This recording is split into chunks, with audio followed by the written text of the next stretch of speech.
कल तक दिल्ली में 17,386 केस कोरोना के आए टोटल अभी तक। उसमें से 7,846 लोग ठीक होके घर चले गए, 9,142 लोग अभी भी बीमार हैं और 398 लोगों की मौत हो गई है कोरोना की वजह से। पिछले कुछ दिनों में दिल्ली में कोरोना की वजह से कोरोना के केस बढ़ रहे हैं, तेज़ी से बढ़ रहे हैं। इस बात को हम स्वीकार करते हैं।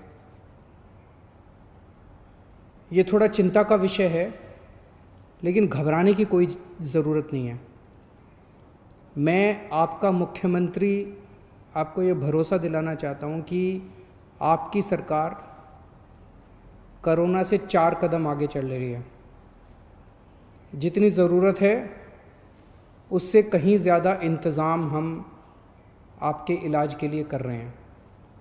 जैसा मैं हमेशा कहता आया हूँ कि हम परमानेंटली ज़िंदगी में लॉकडाउन नहीं कर सकते, सब कुछ बंद करके नहीं रहा जा सकता। आज कोई ये नहीं कह सकता कि 1 महीना लॉकडाउन और कर लो तो कोरोना ठीक हो जाएगा, या 2 महीना लॉकडाउन और कर लो तो कोरोना ठीक हो जाएगा। कोरोना रहेगा, और अगर कोरोना रहेगा तो कोरोना का इलाज करने का इंतज़ाम करना पड़ेगा।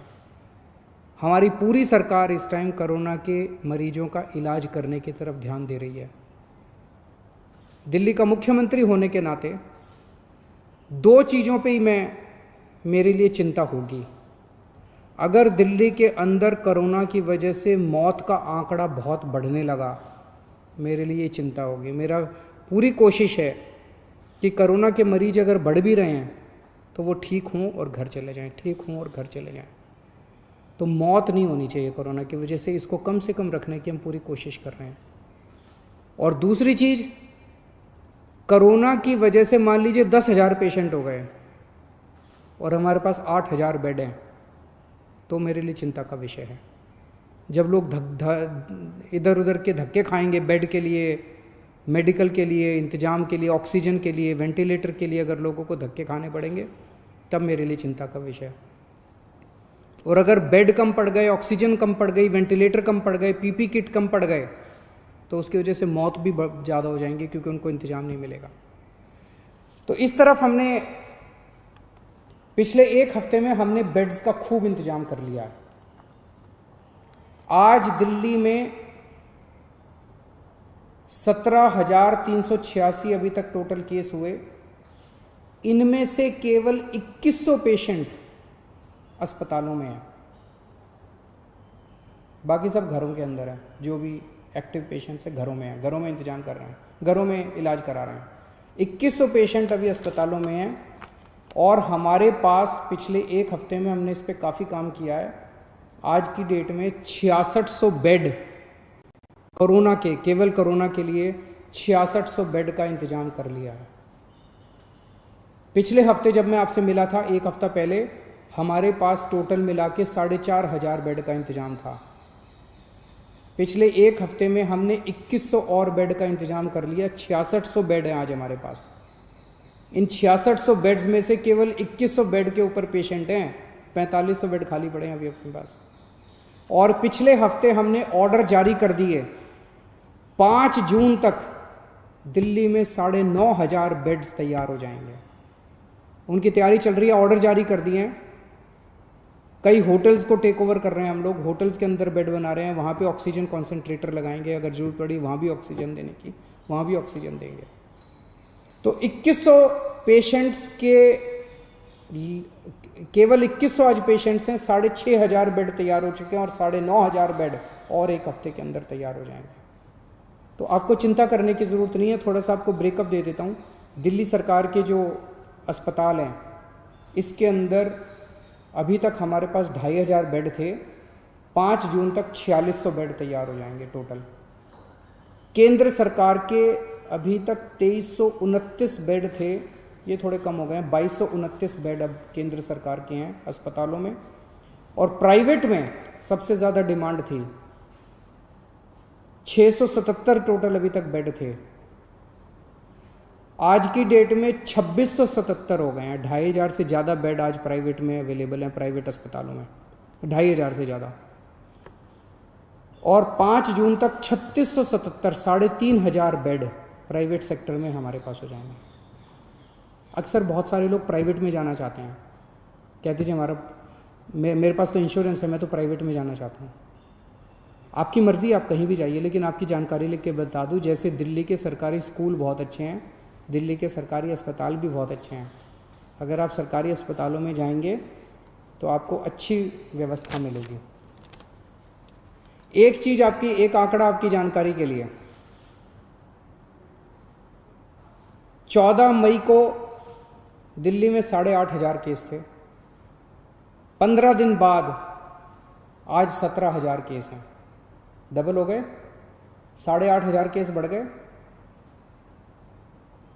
14 मई को दिल्ली के अस्पतालों में 1,600 मरीज थे, आज 2,100 मरीज हैं। 8,500 पेशेंट बढ़ गए, लेकिन अस्पताल में केवल 500 मरीज बढ़े। मोटा मोटा मैं कहने की ये कोशिश कर रहा हूँ कि जितने लोगों को कोरोना हो रहा है, या तो उनको कोई सिम्टम नहीं हो रहा, या उनको इतना मामूली सिम्टम हो रहा है, थोड़ी सी खांसी, थोड़ा सा बुखार, कि अपने घर में इलाज कर रहे हैं। 15 दिन में 8,500 केस बढ़े, लेकिन अस्पतालों में केवल 500 केस बढ़े। तो चिंता करने की, बिल्कुल घबराने की ज़रूरत नहीं है। चिंता तो है, कोरोना के केस इतने बढ़ने नहीं चाहिए, हम भी नहीं चाहते। थोड़ा भी बुखार है तो क्यों तकलीफ होनी चाहिए अपने लोगों को। लेकिन अगर कोरोना है तो घबराने की ज़रूरत नहीं है। मोस्टली लोग, अधिकतर लोग ठीक हो रहे हैं और अपने घर पे ही ठीक हो रहे हैं। एक परेशानी सामने आई थी कि एक तरफ तो हम कहते हैं जी बेड्स का खूब इंतज़ाम कर लिया, वेंटिलेटर का इंतज़ाम कर लिया, ऑक्सीजन का इंतज़ाम कर लिया, चिंता मत करो, 6600 बेड्स का इंतज़ाम कर लिया। लेकिन अगर किसी के घर में कोई कोरोना का मरीज हो तो वो कहाँ जाए? उसे नहीं पता कि कौन से अस्पताल में कितने बेड खाली हैं, उसे नहीं पता कौन से अस्पताल में कितने वेंटिलेटर खाली हैं। कुछ मामले आए जिसमें कुछ लोगों को धक्के खाने पड़े, जानकारी का अभाव था। एक तरफ बेड खाली हैं और दूसरी तरफ लोगों को पता नहीं है। तो इसके लिए मैंने पिछले हफ्ते आप लोगों को बताया था, एक ऐप बना रहे हैं, ऐप बन गया है, उसकी टेस्टिंग चल रही है। परसों सोमवार को उस ऐप को लॉन्च करेंगे। उस ऐप को आप डाउनलोड कर लेना। उस ऐप में आपको एक अस्पताल का डेटा मिलेगा कि इस अस्पताल में टोटल इतने बेड हैं, इतने खाली हैं, इस अस्पताल में टोटल इतने वेंटिलेटर हैं, इतने खाली हैं। अगर किसी के भी घर में कोई बीमार हो तो आपको पता है कि किस अस्पताल में बेड खाली है और किस अस्पताल में वेंटिलेटर खाली है।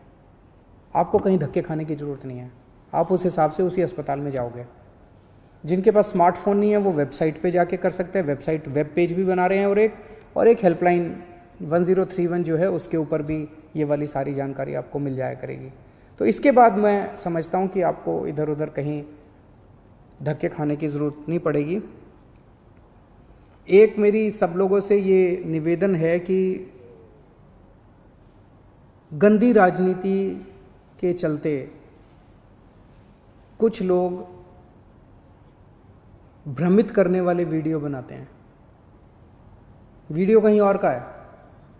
आज सुबह से कोई एक वीडियो चला रखा है कि देखिए कितनी लाशें दिल्ली के अस्पताल में, वो पता चला कहीं और का है, दिल्ली का है ही नहीं। कल किसी ने चला दिया कि देखो दिल्ली सरकार के अस्पताल में कितना गंदा खाना, वो पता चला दिल्ली सरकार का अस्पताल ही नहीं था, कोई और अस्पताल था, किसी और का अस्पताल था, दिल्ली सरकार का था ही नहीं। तो एक तो मेरी लोगों से, जो भी लोग ऐसा करते हैं उनसे निवेदन है, देश इस टाइम बहुत मुश्किल अवस्था से गुजर रहा है। इस वक्त अपने को सबको राजनीति छोड़ के एक साथ मिलकर देश के लिए काम करना है। इस किस्म की गंदी राजनीति ठीक नहीं है। ये अपने देश को कमज़ोर करती है, अपने समाज को कमज़ोर करती है, अपने लोगों को कमज़ोर करती है, व्यवस्था को कमज़ोर करती है। जब ये कल वीडियो आया कि दिल्ली सरकार के अस्पताल में खाना अच्छा नहीं है, मैंने फ़ोन किए सब जगह एमएस वगैरह को, इसको मैं पता करो ये क्या है। उनका मनोबल टूटता है। वो कहते हैं जी हम इतना अच्छा काम कर रहे हैं और फिर भी हमारे बारे में इस तरह से दुष्प्रचार किया जा रहा है।